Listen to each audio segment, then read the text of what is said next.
Studies show Brexit trending up over Remain on Twitter as British voters go to the polls.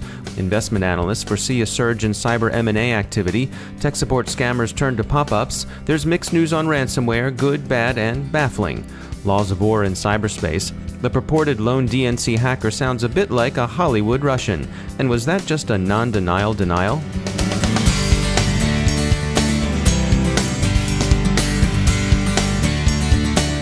I want to take a moment to thank our sponsor, E8 Security, and remind you to visit e8security.com/DHR to check out their free white paper, Detect, Hunt, Respond.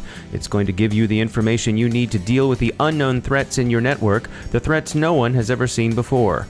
E8 is going beyond legacy signature matching and human watchstanding, and they're hunting for these unknown threats with machine learning and big data analytics. See what E8 has to say? Download the free white paper at e8security.com/DHR. We want to thank E8 for sponsoring the CyberWire.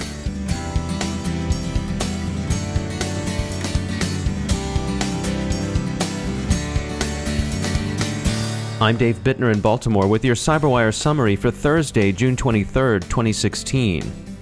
We begin with some developing news that's likely to affect both security and the security industry. The UK voted on whether to remain in or leave the European Union today. Polls will close at 10 o'clock p.m., that's 5 o'clock U.S. Eastern Time, and the result won't be known until tomorrow. Research by Expert System and the University of Aberdeen, however, suggests that support for Brexit has been trending up in Twitter, handily outpacing Remain. We shall soon see whether the online tracking has any predictive power. As investors watch Brexit Remain closely, analysts think they foresee a coming spike in cybersecurity mergers and acquisition. Symantec's purchase of Blue Coat is thought by many to be a potential trigger for more M&A. A privately held company, Security Scorecard, has raised $20 million in its latest venture funding round, joining LightCyber, which received the same amount from other VCs earlier this week. Security Scorecard's investor in this round is Google Ventures. In cybercrime news, tech support scammers have moved away from cold calls and toward pop-ups. Instead of saying they're from Microsoft, they now impersonate the victim's ISP. But Microsoft's leading position in the industry still makes it attractive in other ways to criminal hackers. We spoke with Zscaler's Deepan Desai about new malware targeting Microsoft systems. So a macro is a piece of code which is written in programming language called Visual Basic for applications. It is a piece of code that's embedded in Microsoft Office documents. Embedding malware code in Microsoft Office macros is nothing new. It's been around since the 90s, and up until recently they were all but extinct, thanks to Microsoft's efforts to eradicate them. Then suddenly, as has been the trend, the attack vector is focusing more on the user side. So now the attackers are leveraging Office documents with social engineering tactics. So what will happen is, if you open up a malicious document that contains an embedded macro in it, you will see a security warning from Microsoft Office that says this document contains macro, and basically it's preventing you from getting infected. But what hackers are now doing, and this is an irony, because they're saying that the content of this document is protected. And if you want to view this content, you will have to enable the macros, because then it will decrypt the content for you to review the super secret message. And a lot of the users are falling prey to this social engineering tactic and getting infected. The bad guys are circumventing standard virus scanning tools by making the macros harder to read. By using encryption, by using obfuscation. So the second thing that they're doing is they're trying to evade automated analysis systems, also known as sandboxes. They're also trying to evade researchers at the security companies from analyzing this piece of code. So they will not run if it's open in a virtual environment. They will try to detect various aspects of virtual environment.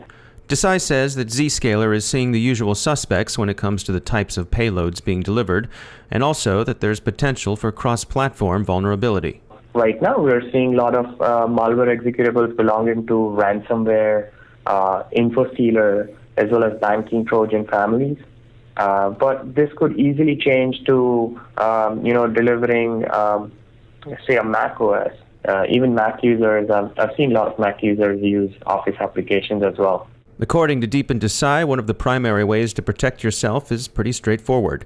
Be skeptical. Don't run the macro from a document that is telling you that, hey, you need to run macros to view the content of this document, because you're like 99.99%, or I would even go ahead and say 100% of the time, you will be getting attacked.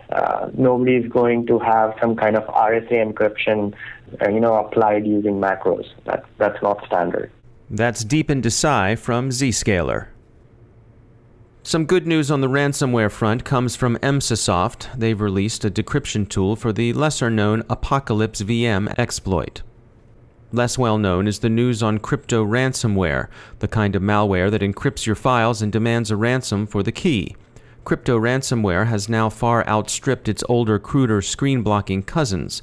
Kaspersky Labs has been tracking the trend, and the researchers there say that in April of this year, some 54% of the extortion malware observed was crypto ransomware. That's a dramatic increase from the 10% registered a year ago. Crypto ransomware is of course more troubling than screen lockers and blockers. The damage it does is more difficult to reverse. A fair bit of this spring's ransomware traffic was still associated with TeslaCrypt, a variant that has since disappeared as the responsible hood switched to other variants, mostly Cryptex.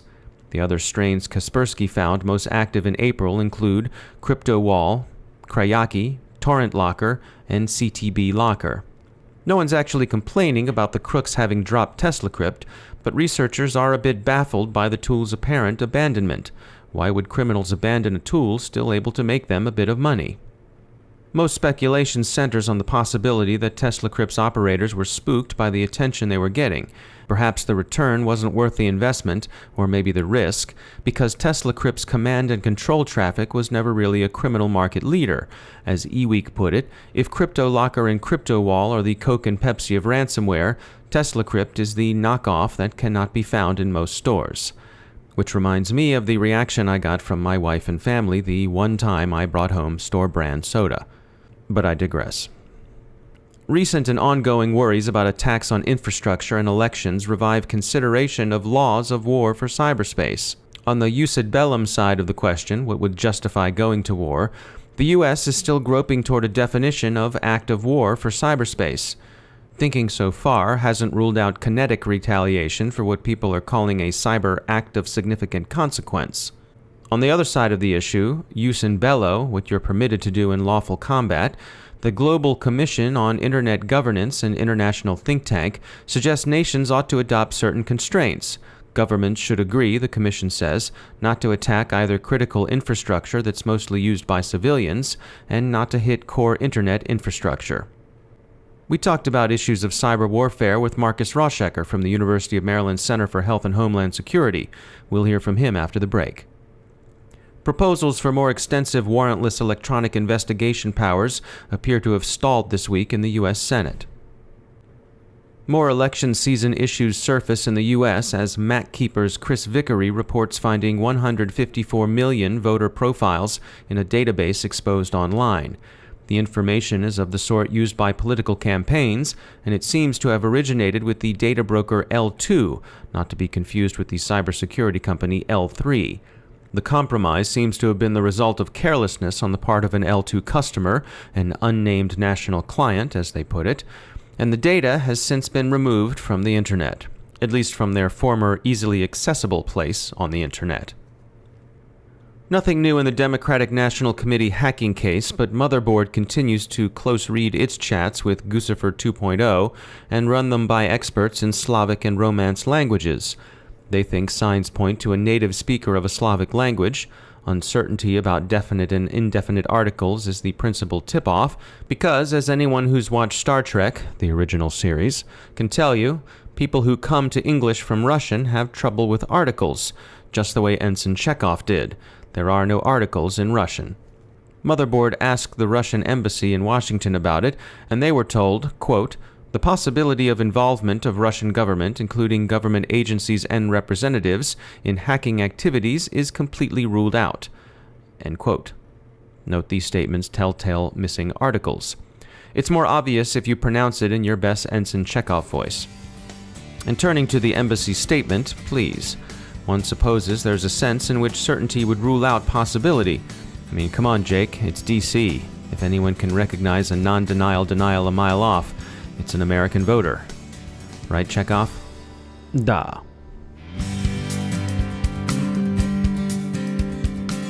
This CyberWire podcast is made possible by the Johns Hopkins University Information Security Institute, providing the technical foundation and knowledge needed to meet our nation's growing demand for highly skilled professionals in the field of information security, assurance, and privacy. Learn more online at isi.jhu.edu.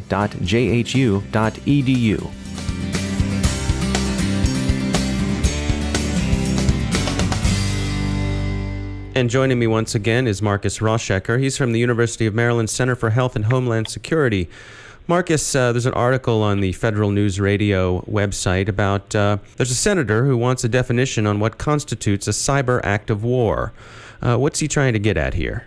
Yeah, so we have this term, cyber act of war, and the question of what constitutes an act of war in cyberspace has been debated for a long time.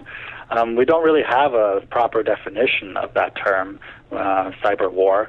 So the senator is trying to create a policy that will outline how government will determine whether or not an act in cyberspace amounts to an act of war. I think what the senator and others who have tried to define this term are trying to achieve is to create greater deterrence to prevent acts of war, because if we are defining the act of war and if it's clear to our adversaries what constitutes an act of war, the thought is that they might be deterred from actually engaging in any kind of act that amounts to such a threshold. Yeah, I might point out this is Senator Mike Rounds. He's a Republican from South Dakota. This bill still has to make it through committee before it makes its way to the floor of the Senate. What do you think the odds are of it actually making it to the Senate floor? So yes, the senator certainly believes that defining an act of war in cyberspace will further deter our adversaries from engaging this kind of in this kind of behavior. But opponents, of course, will argue the exact opposite.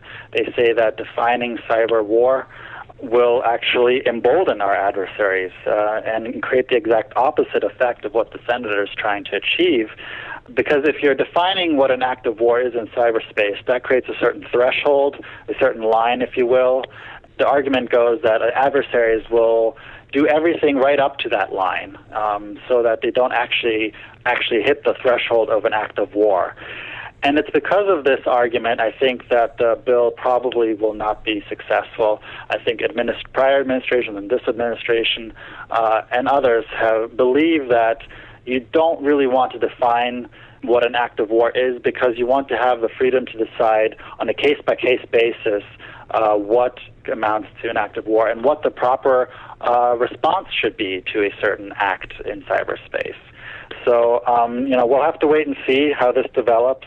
But these kinds of definitions have been attempted before, and so far haven't really come to fruition. All right, Marcus Roschecker, thanks for joining us. And that's the CyberWire. If you enjoy our daily look at cybersecurity news, we hope you'll help spread the word and tell your friends about our show. Our editor is John Petrick, and I'm Dave Bittner. Thanks for listening.